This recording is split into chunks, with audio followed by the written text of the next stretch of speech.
Right guys, so in this video I'm going to be going through afterload, preload, auxotonic contraction, the volume, and what this means, what these factors mean in the volume pressure loop.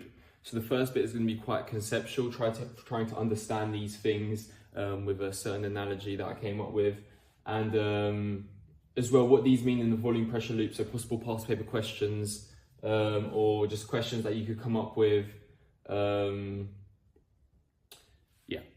So firstly, what is afterload? So by definition, afterload is the force that the muscle must overcome to contract. So let's say that again. The force the muscle must overcome to be able to contract. So once again, the force the muscle must overcome in order to contract. So let's start with this simple analogy first. For me to be able to contract this muscle here, I must overcome the weight. Imagine this is a dumbbell. Imagine this is like a 15 kg dumbbell. In order to contract, I have to overcome this weight. I have to overcome this 15 kg dumbbell in order to contract. Right, what does this mean in the heart? We've got the blood in the ventricle, so we need to eject it. We need to contract. So what do we have to overcome to be able to contract? What do we have to overcome to be able to eject the blood out? So, in this example, the afterload, the thing we have to overcome was the weight of the dumbbell. So it was a 15 kg dumbbell. In the heart, what we have to overcome is we have to overcome the arterial / aortic pressure.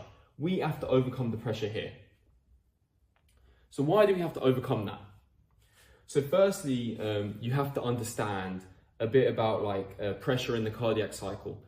So for blood to flow in here during ventricular filling, the atrial pressure has to be greater than the ventricular, and then this valve will open. The atrial ventricular valve, this would be the bicuspid, the mitral valve. So for blood to flow in here, we need to open the valve. For the valve to open, the atrial pressure needs to be greater than the ventricular. So then that pressure can push this valve open. Now remember, valves are one way. They're one way. If the ventricular pressure is greater than atrial, this valve won't open that way. Imagine we're pushing against this. It's not going to flap the other way. It only flaps open this way.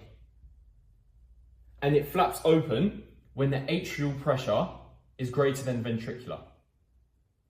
Okay, now let's go here. Say the arterial, the aortic pressure is greater than ventricular, it would be closed because the pressure is greatest here.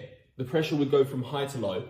So the pressure is greater in the aorta, but it wouldn't be able to flap this open because remember, the valve's only one way.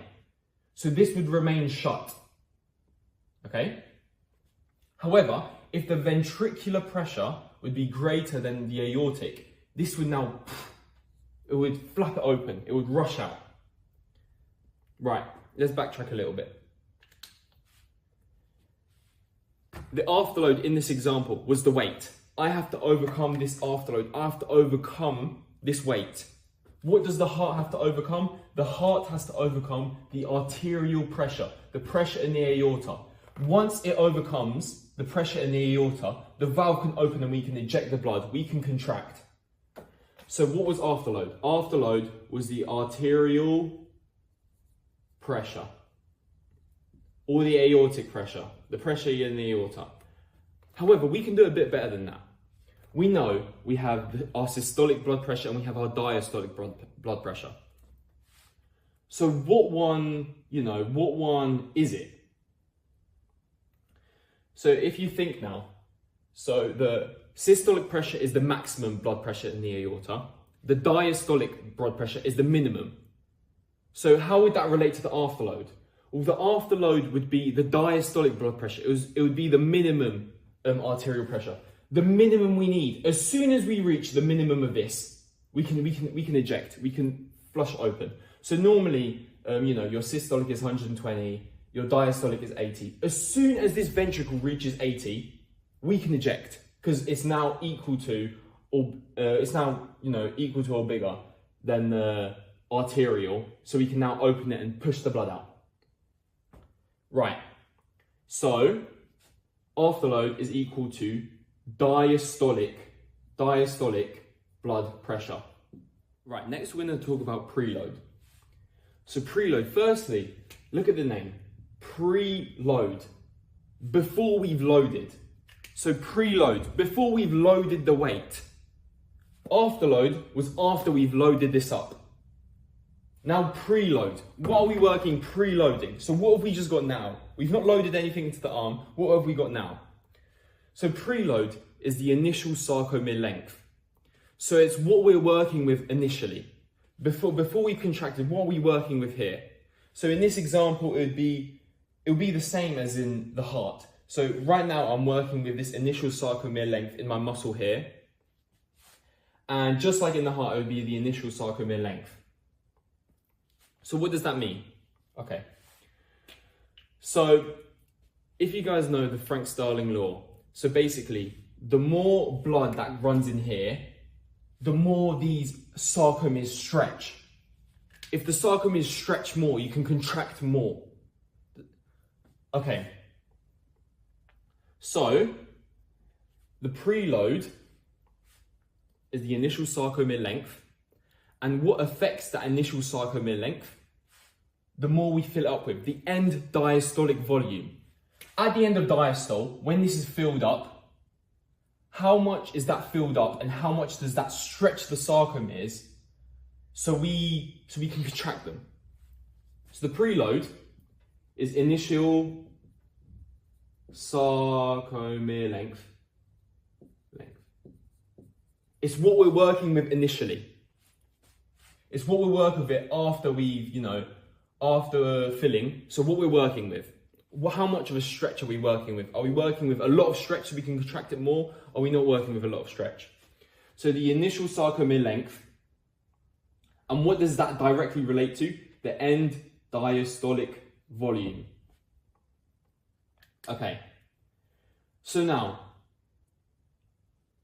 when we're talking about the heart, when we're talking about afterload, we're talking about the diastolic blood pressure, the minimum we have to overcome to be able to eject the blood. When we're talking about preload, we're talking about the initial sarcomere length, which relates to the end diastolic volume, and so the Frank-Starling law would play a role into that. Right. Now let's talk about auxotonic contraction. So auxotonic contraction is made up of isometric and isotonic contraction. Firstly isometric, then isotonic. Okay. Now, firstly, look at the names. Isometric. Iso means the same, metric means length. So in the first phase of auxotonic contraction, something is staying the same length. What is that? The initial sarcomere length. That's the answer. The initial sarcomere length stays the same, but we're still contracting. Right, imagine now this is like a 25 kg dumbbell or 20 kg dumbbell. If you've ever been in the gym, doing your dumbbell curls, bicep curls, if the weight is pretty heavy, you have that initial time where it's a bit heavy. So that initial time, it's a bit heavy, it's 20 kg. So you're building up the tension, like I'm building up the tension to contract it, and then I can contract it. And then at this point, I can contract it. But at this point, I can't really, I'm building up the tension to be able to contract this. So that is isometric. Why? The initial sarcomere length is staying the same. I'm contracting, I'm building up the tension, but I can't do it just yet. And then I overcome it, and then I can contract. This second phase, the isotonic phase, is that bit where you can finally contract. So why does that make sense? Isotonic, same tonic, tension, same tension. Right, in the first phase, it's the same length. I'm building up tension, but my sarcomeres are still staying the same. Then I've built up enough tension to overcome the afterload. So I've built up enough tension, and then I can isotonically contract. And at this point, the tension is the same, but the length is different. Look, the length. Look at my sarcomeres now. They're shortening. My sarcomeres are shortening. The tension, right now the tension is the same. In isotonic, the tension is the same. Look, the tension is the same. The sarcomeres are shortening, but the tension is the same. But in isometric, I'm building up tension to be able to initially do that movement. So I'm building up the tension, but my sarcomeres are staying the same. So there's this difference here, difference between these things. So in isometric, the tension is smaller than the afterload. So I'm building up the tension to overcome the afterload. I'm building it up to overcome the afterload. But in isotonic, the tension is now greater than the afterload, and that I can now contract isotonically. Right, and it makes sense as well, when you're doing that bicep curl, when you're doing that first initial isometric contraction, it's a very short time, you know, say this was 20 kg, it's a very short time for me to build up that tension, and then I can do it. That's why in the cardiac cycle, isovolumetric contraction is very short, but ejection's massive. So I've skipped a few points there. So right now, now let's go back to the heart. Isometric contraction would be isovolumetric contraction. It gives you the answer in the name. Isometric. So here would be the isometric contraction. Ejection would be the isotonic.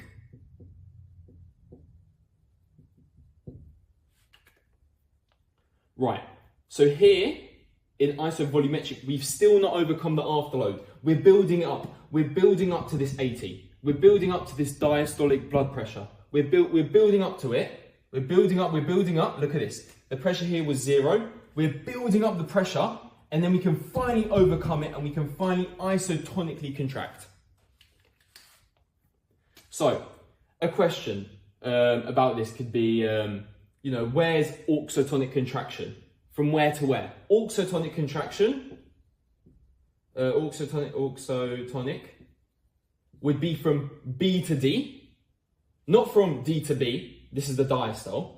It would be the systole from B to D. That's auxotonic contraction. The first phase is isometric, which is isovolumetric contraction. The second phase from C to D is ejection, which is isotonic. So there could be other questions as well. And questions as well on this would be, how do you show the preload on here? So, you know, that's a tricky one. We have the end diastolic volume here, we have the end systolic volume here. So we know how to work out stroke volume, it's just end diastolic minus this. But preload, where's preload on here? So if we go back, I know it's a bit messy, preload was the initial sarcomere length. It's what we're working with initially, preloading. So we've not loaded the muscle yet. So preloading, what have we got? So we've got the initial sarcomere length, and what influences that? The end diastolic volume. So the preload on this would be 120 ml. This is the end diastolic volume here. So the preload would be anything here. So the answer would be, yeah, just 120. So now afterload. Where would afterload be on this graph? So preload would be here. It would be 120 milliliters because it would be the end diastolic volume. Afterload is the initial arterial pressure that we overcome.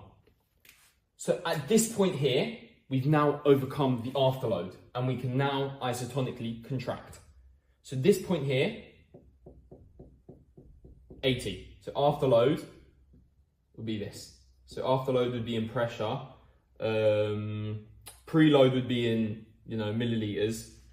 So hopefully that helped you guys try and understand with the analogy of the muscle here about afterload. Afterload would be the weight. Preload is what I'm working with initially. Auxotonic contraction. The first bit where I'm building up the tension is isometric contraction. Then I can isotonically contract. Then I can eject the blood. So the first bit is isovolumetric contraction, where I'm building up the tension. The ventricle, both of these valves are closed. They're building up the tension. And then we finally overcome it and we can eject the blood. We finally overcome it here, and we can eject the blood. And maybe that's opened your eyes to some of the possible questions. Auxotonic contraction from where to where? What part of this is isovolumetric contraction? What is ejection? Is ejection, isotonic or isometric? Yeah, so hopefully that helps you guys. And as well, with the valves, if the atrial pressure, remember valves are one way. Valves are one way. If the atrial pressure is greater than ventricular, it opens this way. If the ventricular pressure is greater than the arterial pressure, it opens this way. If the arterial pressure is greater than ventricular, it can't flap back. The blood can't go this way. It will just close the valve. Valves are one way. Remember that. So hopefully that helped you guys and you understood a bit more.